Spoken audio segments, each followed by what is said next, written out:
Hello tout le monde, bienvenue en 2026 avec les bons plans de Nikki. Bienvenue dans ma chaîne YouTube. Je suis très heureuse de vous retrouver et alors aujourd'hui pour démarrer l'année, pour entrer dans l'année avec plein de motivation, d'accomplissement financier, nous allons parler de la bourse. Un thème assez mitigé ou alors surcoté. Je ne vais pas entrer dans trop de détails, on va parler de la définition, des intervenants, des avantages, des inconvénients et voilà, et puis on va conclure. Peut-être on fera une autre vidéo selon votre demande et pour mieux détailler. Alors, entrons rapidement dans le vif du sujet, c'est quoi la bourse? En fait, la bourse, c'est tout simplement un marché. Je ne sais pas pourquoi il est mystifié, mais c'est ça la bourse en fait. La bourse, c'est un marché où il y a l'offre, il y a la demande. Ça peut être pareil comme le marché, Bonamous a dit, où il y a les vendeurs de tomates, il y a moi, la cliente, qui peut acheter la tomate. Sauf qu'en bourse, on trouve des actions, on trouve des obligations. Qu'est-ce qu'une action? Une action est tout simplement une part d'une société. Je vous ai déjà parlé des obligations dans une vidéo. Donc, allez regarder ça là, dans la vidéo postée l'année dernière. Voilà, pour m'encourager aussi. Voilà. Qui intervient dans la à la bourse, qui intervient dans la bourse ou alors à la bourse?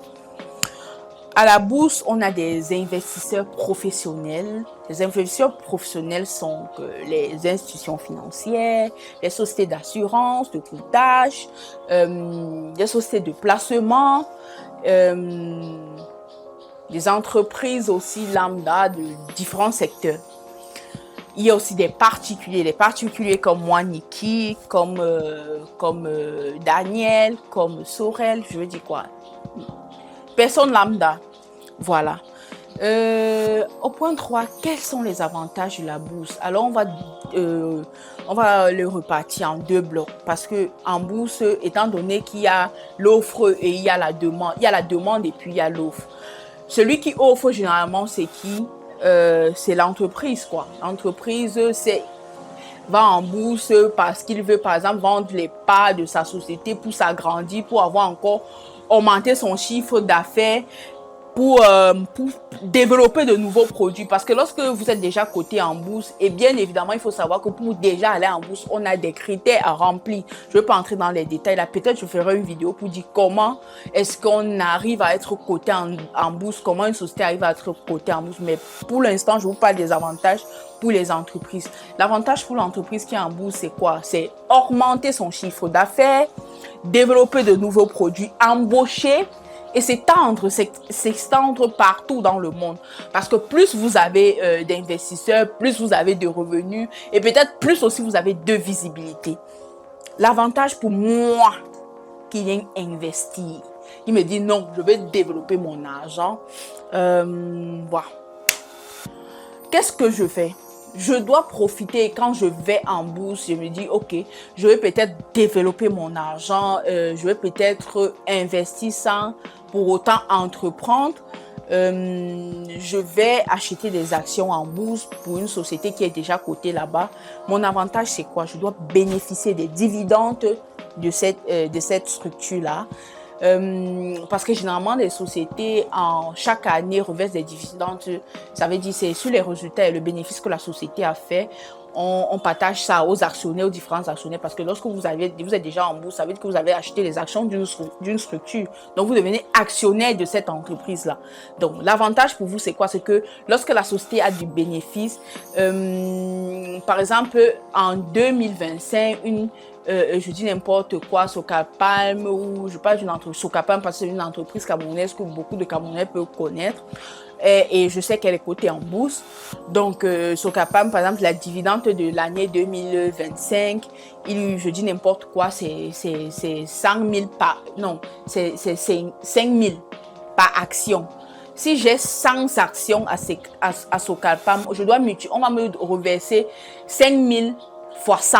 Donc, pas mon nombre de parts que j'ai achetées, mais parts qui sont mes actions et qui font de moi les actionnaires qui font de moi un actionnaire qui doit bénéficier des dividendes de la société. Voilà. Quel est l'autre avantage? L'autre avantage, c'est quoi? C'est que vous diversifiez votre revenu dans plusieurs secteurs sans pour autant vous mettre en avant. Donc, vous êtes assis là, vous laissez l'argent qui travaille pour vous, en fait. Et il y a quel autre avantage que je voulais parler? Sur le long terme aussi, parce que c'est ce qu'on doit surtout retenir.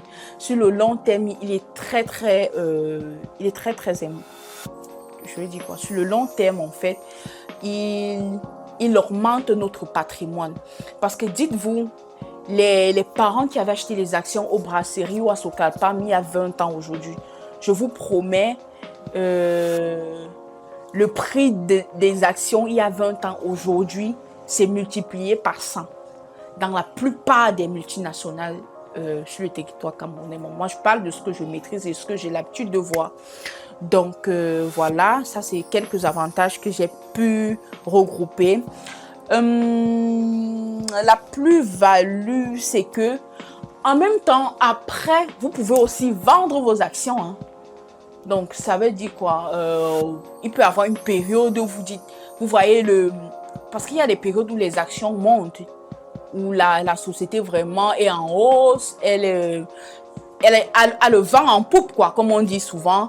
L'action est peut-être quittée de 100 000 à 200 000. Vous dites, mince, j'ai peut-être 1000 actions là-bas. Je peux vendre 500 actions et puis je reste toujours actionnaire, vu que le prix de l'action a doublé. Donc, je récupère déjà mon investissement et je reste toujours actionnaire. Voilà. Donc, on va sur les inconvénients, c'est que, en fait, on ne le dit pas souvent. Mais honnêtement, c'est assez fictif. Je vais être honnête avec vous. C'est quelque chose de fictif. Parce que l'argent, là, vous ne le voyez pas, en fait. C'est un peu comme aléatoire. Donc, vous vous dites que vous avez de l'argent et vous ne l'avez pas en main. Comment vous expliquer plus couramment? Ça veut dire quoi? Lorsqu'on a des actions et quand on vous dit, par exemple, que vous êtes actionnaire dans une structure qui est cotée en bourse, on vous dit en 2026, nous sommes en train de 2026, et les actions de la structure aujourd'hui ont doublé. Vous avez dit que waouh, mon investissement peut-être de 500 000 ou de 1 million a doublé. Mais en fait, vous n'avez pas cet argent-là. C'est un peu ça l'inconvénient, c'est que vous ne pouvez pas aller dire que non, je retire, j'ai un souci, sauf si vous revendez vos actions immédiatement et que un nouvel investisseur puisse l'acheter pour pouvoir entrer dans la structure. Mais le plus gros inconvénient, c'est que ça reste fictif et puis c'est quelque chose qu'on sait.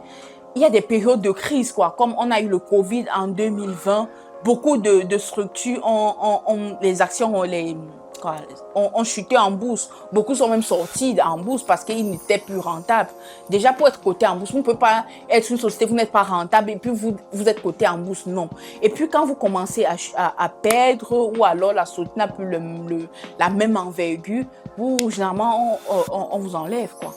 Et puis, il y a des périodes de crise qui impactent énormément. Moi, ce qui est plus courant, qui est assez récent, c'est le Covid qu'on a eu. Et je l'ai dit tout à l'heure, ça a beaucoup impacté sur les structures. Les actions ont énormément baissé. Il y a plein de structures, que je vais taire le nom, qui ont perdu beaucoup d'investisseurs parce que au moment du Covid, la société n'était plus très rentable, les actions ont baissé. Qui dit société non rentable dit que les actions aussi vont baisser. Une société ne peut pas être entre guillemets en perte ou en voie de faillite et puis les actions sont en train d'augmenter. Donc, mais je pense que cette année 2025 et plus le temps passe, plus les Camerounais cherchent à vraiment s'instruire. Et je pense que c'est dans cette logique-là que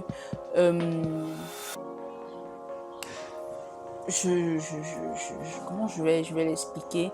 Je pense que dans cette logique également que je m'inscris, pas pour donner des leçons, mais en fait, je me dis, il est important pour nous de connaître ces différents secteurs d'investissement qui vont nous permettre de fructifier parce que parfois on est naïf excusez-moi, on est naïf, pas parce qu'on est idiot, pas parce qu'on n'a pas d'argent pour financer. On a même de l'argent, mais on n'est pas informé. On n'est pas informé, mais je dis toujours, comme j'ai parlé des inconvénients, il est assez fictif, il est assez aléatoire. On ne sait pas, le risque n'est pas très maîtrisé. Donc, vous pouvez vous retrouver là, vous avez acheté tellement d'actions parce qu'à une période lambda, la structure était en plein rayonnement, avec un vent, je veux dire quoi, tout allait bien, la santé financière de la structure était bien, ils étaient au top sur tous les plans. L'action, vous avez acheté des actions, vous voyez, ça grimpe quand vous consultez ou alors vous échangez avec votre gestionnaire, vous dites non, c'est bon. Okay.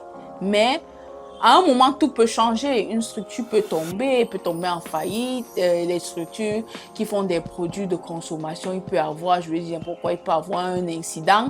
On vous dit tel produit a eu tel problème et puis la réputation de la structure, elle tombe en faillite et vous perdez tout. Donc, c'est pour ça que je dis, il faut maîtriser ces investissements. Il est important de le connaître, mais il est aussi important d'être accompagné pour un début.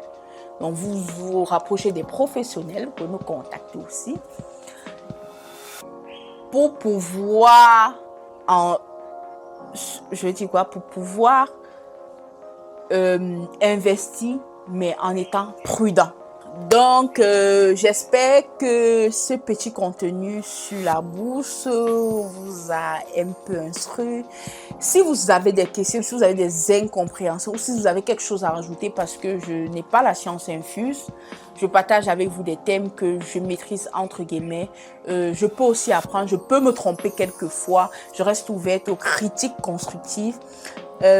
Alors, pour conclure notre vidéo, je vais vous rappeler que depuis la création de la bourse, il y a au début du XXe siècle, le pourcentage ou le taux de rendement varie généralement entre 9 et 10% annuellement. C'est assez important. Donc, vous vous dites que si vous avez mis l'argent quelque part et vous voyez, au bout d'un an, vous avez un rendement entre 9 et 10. C'est assez important. Et il est aussi important de savoir qu'on vend de l'or en bourse. Voilà. On vend aussi de l'or en bourse. Les obligations, je l'ai déjà parlé, mais je n'ai pas voulu détailler parce que j'ai fait une vidéo où je parlais de ce thème-là. On vend de l'or en bourse. Par contre, il ne rapporte pas d'intérêt comme les actions, ni des dividendes, mais vous pouvez aussi le revendre. Ça prend juste de la valeur avec le temps. Alors, je vous remercie si vous êtes resté jusqu'à la fin de cette vidéo. Et pour m'encourager, je vous prie de vous abonner parce que l'un des objectifs de cette année chez les bons plans de Nikki, c'est d'atteindre 1000 abonnés et d'augmenter notre nombre de vues à 50 000 vues. C'est cet objectif que je me suis donné. Je sais que nous pouvons l'atteindre. En 2025, nous sommes allés au-delà de 3 000 vues. Et pour moi, c'est énorme. Moi, je dis toujours, j'apprécie le peu que j'ai et puis j'essaie de m'améliorer pour pouvoir vous donner des contenus vraiment attrayants. Et je reste encore une fois de plus ouverte à toutes vos critiques qui sont constructives et qui peuvent me permettre de m'améliorer et de faire grandir notre communauté. Alors, merci pour tout. Bisous et à très bientôt.